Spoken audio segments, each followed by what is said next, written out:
Hello friends, मेरा नाम है प्रणव पाठक और मैं आप लोगों का स्वागत करता हूं अपने चैनल मैथमेटिक्स विद प्रणव में। 12th क्लास की फिज़िक्स हम लोग पढ़ने जा रहे हैं, जिसमें इलेक्ट्रिकल कैपेसिटेंस नाम का चैप्टर चल रहा है, वैद्युत धारिता जिसे हिंदी में कहते हैं।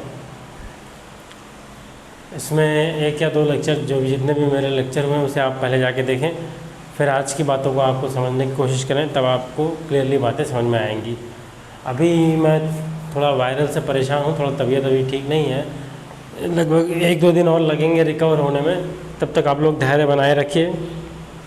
आज तो मैं वीडियो बना रहा हूँ, लेकिन जैसे ही ठीक हो जाऊँगा तब से रेगुलर वीडियो बनाना शुरू कर दूँगा, इसकी आप चिंता ना करें। बस आप अब तक जो बनाया गया है उसको आप पढ़ते रहें तो आपका क्लियर होता रहेगा, अपना बोर्ड की तैयारी करते रहें। ओके, तो आइए आज हम लोग अपने टॉपिक की ओर चलते हैं, जो कि है potential energy of A charge conductor. Potential energy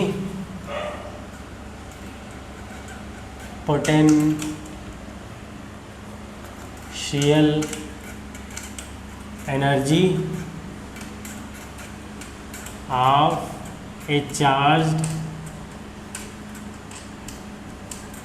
conductor. Potential energy of A charge conductor, ये क्या होता है? आइए इसे समझने चलते हैं। Electric potential energy of A charge conductor.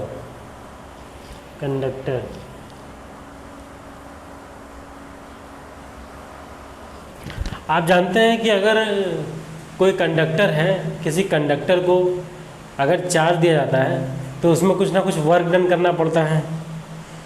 जैसे कैपेसिटर है जो आगे आएगा, जो मैं आपको पढ़ाऊंगा, या कोई सरफेस है, इक्विपोटेंशियल सरफेस मान लीजिए, उस पर अगर हम चार्ज दें तो उस पर जो पहले चार्ज है उसकी या तो अट्रैक्शन होगा या तो रिपल्सन होगा। अगर प्लस चार्ज है तो दोनों में रिपल्सन होगा, और एक प्लस है एक निगेटिव है, एक माइनस एक प्लस एक माइनस है, एक पॉजिटिव एक निगेटिव है, तो उसमें अट्रैक्शन होगा। तो दोनों ही केसेस में वर्क डन तो होगा, लेकिन एक केस में वर्क डन हमें करना पड़ेगा और एक केस में वर्क डन सिस्टम जो है वो खुद करेगा। लेकिन जो वर्क डन होता है वही वर्क डन जो है पोटेंशियल एनर्जी के रूप में फॉर्म में स्टोर हो जाता है उस कंडक्टर में, जो कोई भी कंडक्टर हम लेते हैं। क्या कहने का मतलब ये है? कहने का मतलब ये है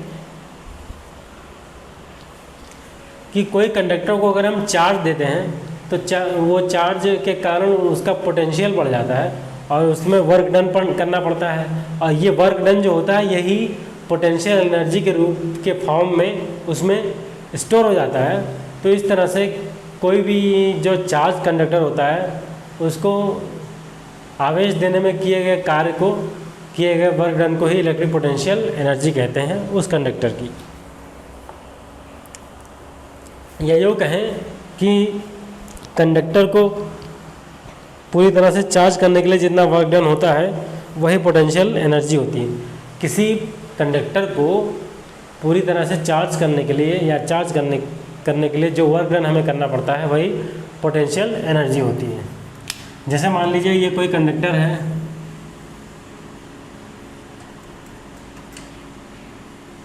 ये एक कंडक्टर है मान लीजिए, थोड़ा सही बना दे बोला। अब ये है मान लीजिए एक कंडक्टर जिसके सर्किल, जिसके सेंटर पे Q प्लस है। अब इससे आप जानते हैं कि जो हमारी इलेक्ट्रिक फील्ड लाइंस होंगी वो रेडियली आउटवर्ड्स होंगी, तो मैं बना रहा हूँ इन्हें, ये रेडियली आउटवर्ड्स हैं क्योंकि सेंटर पे जो हमारा चार्ज है वो कैसा है? पॉजिटिव है। तो इसके कारण इसके सरफेस पे इलेक्ट्रिक पोटेंशियल होगा, और अगर कोई चार्ज Q नॉट या DQ कह लें, इसके नज़दीक लाया जाता है, DQ कोई चार्ज इसके नज़दीक लाया जाता है, तो इसके कारण ये रिपेल करेगा इस चार्ज को, क्योंकि ये भी पॉजिटिव और ये भी पॉजिटिव है। तो इसके कारण जो वर्क डन होगा वही वर्क डन इसमें इलेक्ट्रिक पोटेंशियल एनर्जी के रूप में स्टोर हो जाएगा। पहले हम आपको समझाते हैं इसको कॉमन प्रिंसिपल से। जैसे कि मान लीजिए अगर कोई चालक है,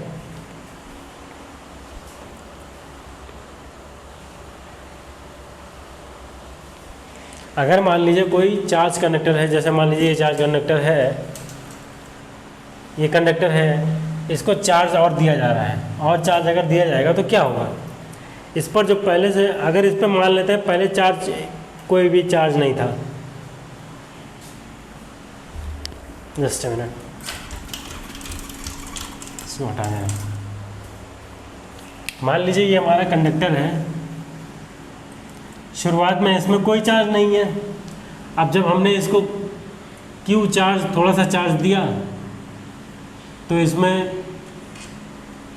ये इसके चारों ओर एक समान रूप से फैल जाएगा, तो इस पर कुछ चार्ज हो जाएगा। फिर इस पर अगर Q2 चार्ज इसको और दिया जाए, तो इसके कारण ये भी पॉजिटिव है और ये भी पॉजिटिव है, तो इसके कारण इस पर रिपल्सन होगा, ये इसको दूर हटाने की कोशिश करेगा।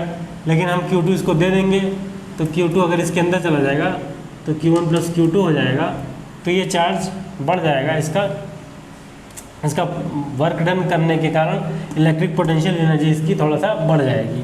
अब Q3 चार्ज इसको देते हैं, तो वही बात, ये चार्ज देने में भी इसका जो है कुछ ना कुछ कार्य करना, वर्क डन करना पड़ेगा, कार्य करना पड़ेगा हमें, और वही वर्क डन इसमें पोटेंशियल एनर्जी के रूप में स्टोर होता चला जाएगा। लेकिन हम मान सकते हैं जब पहला इसको दिया गया तब उस पर कोई भी चार्ज नहीं था, इसलिए पहला चार्ज का पार्ट देने में इसे कोई भी वर्क डन नहीं किया गया। लेकिन लास्ट चार्ज जब हम इसको देते हैं, यानी कि Q, तो इस पर जितना पोटेंशियल आ जाता है उसके कारण इसमें बहुत ज़्यादा वर्क करना पड़ेगा। वो वर्क डन इतना ज़्यादा होगा कि इसकी इलेक्ट्रिक पोटेंशियल एनर्जी और ज़्यादा हो जाएगी। तो हम मान सकते हैं कि अगर इसका स्टार्टिंग में पोटेंशियल 0 था और Q चार्ज देने पर पोटेंशियल V हो गया, तो माना जा सकता है कि इसका एवरेज पोटेंशियल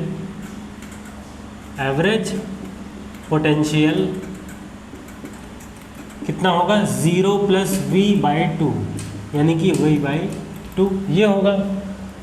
हम मान सकते हैं कि इसी एवरेज पोटेंशियल पर इसको पूरा चार्ज दिया गया है, क्योंकि शुरुआत में चार्ज 0 था, तो चार्ज देने में कोई वर्क डन नहीं। लेकिन जब धीरे धीरे चार्ज देते जाएंगे तो चार्ज उस पर बढ़ता जाएगा, तो उसके कारण उन चार्जेस के कारण जो दिए गए चार्ज हैं वो उन पर वर्क करना पड़ेगा। उन वर्क डन के कारण इलेक्ट्रिक पोटेंशियल एनर्जी बढ़ती चली जाएगी और एवरेज पोटेंशियल भी बढ़ता चला जाएगा। और हम मान सकते हैं कि ऐसा एज्यूम कर सकते हैं कि V/2 पोटेंशियल पर ही पूरा चार्ज इसको दिया गया है। ऐसा हम इसलिए मानते हैं क्योंकि ये ओवरऑल आपका सही है। तो अगर मान लीजिए इसमें work done W equal to कितना होगा, charge into average potential, charge into average potential, यानी कि W इक्वल टू निकाल के दिखाते हैं, Q इंटू V/2, यानी कि हाफ QV ये होगा। आई होप से बात आपको क्लियर हो गई होगी, यहाँ तक बातें आपको समझ में आ गई होंगी। हाफ QV, आप Q और V की वैल्यू रख दीजिए तो दो रिलेशन और मिलते हैं, जो कि पहला है जिसमें से हाफ CV² और हाफ Q²/C रिलेशन मिलते हैं। ये दोनों कुछ करना नहीं, करना बस ये है कि अगर चार्ज पोटेंशियल है तो पहले तो उस पर कोई चार्ज नहीं है, तो पहला चार्ज जब हम उसको देंगे Q1 देंगे तो उस पर कोई कार्य करने की ज़रूरत विशेष नहीं पड़ेगी। लेकिन जब Q2 देंगे तो Q1 के कारण उस पर रिपल्शन होगा, तो वर्क डन करना पड़ेगा। फिर Q3 देंगे तो Q1 प्लस Q2 के कारण रिपल्शन के कारण वर्क करना पड़ेगा। इस तरह से वर्क करते करते वर्क अगर टोटल W है तो वो चार्ज इनटू एवरेज पोटेंशियल, हम मान सकते हैं कि एवरेज पोटेंशियल यानी V/2 पर ही टोटल चार्ज हमारे कंडक्टर को दिया गया है, इसलिए यहाँ पर हमने एवरेज पोटेंशियल लिया। अब आइए इसी चीज़ को हम लोग कैलकुलस मेथड से समझते हैं, कैलकुलस मेथड से कैसे आता है ये चीज़।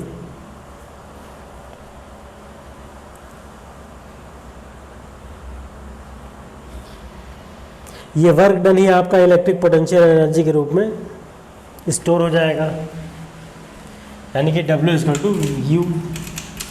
ओके, अब इसको कैलकुलस मेथड से हम लोग समझते हैं। जैसे मान लीजिए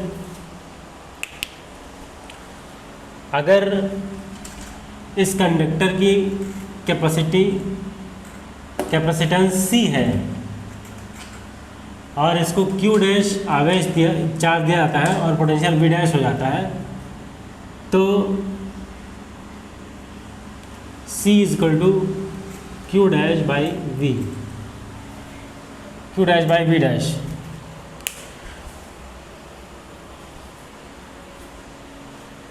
और यहाँ से V dash is equal to Q dash by C होगा, ये होगा। इतनी बात आप समझ में आ रही है। अगर मान लीजिए इनफाइनाइटेसिमल स्मॉल चार्ज dq को इसके नज़दीक लाया जाता है, तो इसमें work done W equal to charge into potential यानी कि V डैश इंटू dq। अब V डैश का मान यहाँ से रखेंगे तो Q dash by C into dq, ये होगा। ये dW है small work done. Total work done निकालने के लिए dW हम इंटीग्रेट कर देंगे इसको 0 से Q तक। V dash dQ is equal to,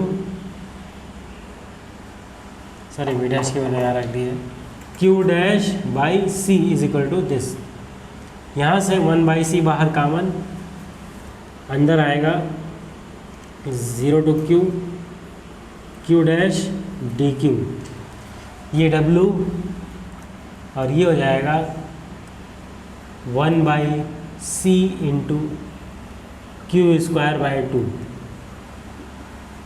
और यही work done electric potential energy के रूप में स्टोर हो जाएगा, और ये हो जाएगा half Q square by C या हाफ QV या हाफ CV स्क्वायर। ये 3 फॉर्मूले बन रहे हैं।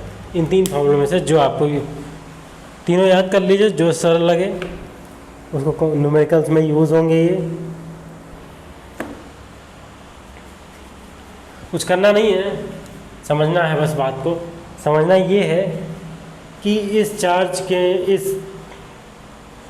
जब कोई कंडक्टर है उसकी धारिता अगर C है, कैपेसिटेंस C है और उसको Q डैश चार्ज दिया गया तो उसका पोटेंशियल V डैश हो जाएगा।